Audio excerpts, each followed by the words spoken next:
Metal Gear Solid is an action stealth game first released in PAL regions in early 1999.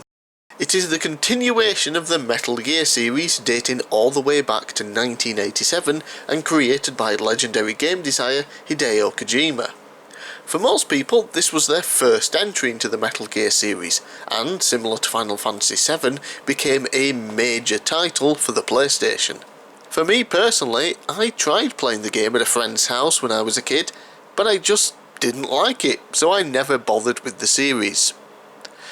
Well, here I am, finally giving the game a fair shot.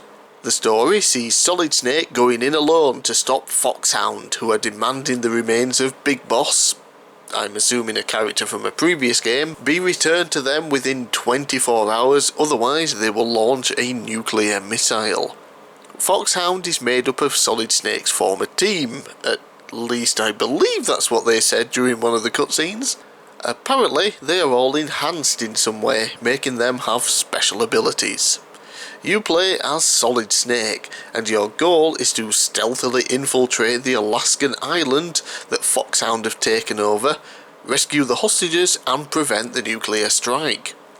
Moving around is nice and easy, though it was a little jarring for me at first. There doesn't seem to be any time for turning around. You press a direction and immediately start going that way. Once I was used to it, I really started to appreciate it, as it made moving around so much easier than a lot of other stealth games. You need to stick to the shadows and take cover often to avoid the viewing field of guards walking around, otherwise they'll set off an alarm and enemies will begin chasing you down and try to shoot you. You can fight back with basic punches, and you can find some stun grenades early in the game where I was, though I was never able to effectively use them myself. While you are alone on the mission, you are constantly in contact with, well, a lot of people. It seems that you can barely get anywhere in the game without someone wanting to talk, be it your colonel, former master, or a weapons expert. I did start to get annoyed with how often they wanted to communicate, and I didn't get far in the playthrough for this video.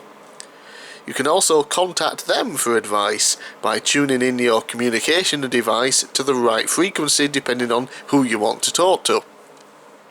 Only problem is, I forgot which frequency everyone was, and as a result I couldn't even save my game as I had no idea which frequency I needed to call.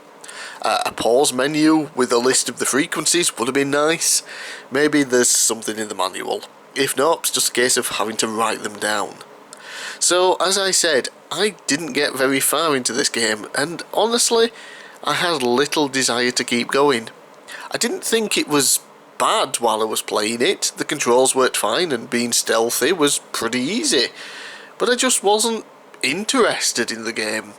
So for my recommendation, I'll have to go with give it a try. Just because I wasn't interested doesn't mean you won't be. It is considered a classic by a lot of people, so there is a good chance you'll enjoy it more than me. Well, I'm bigcal, thanks for watching, and don't forget to check out my channel in 2 days time for the next PlayStation Classic mini review.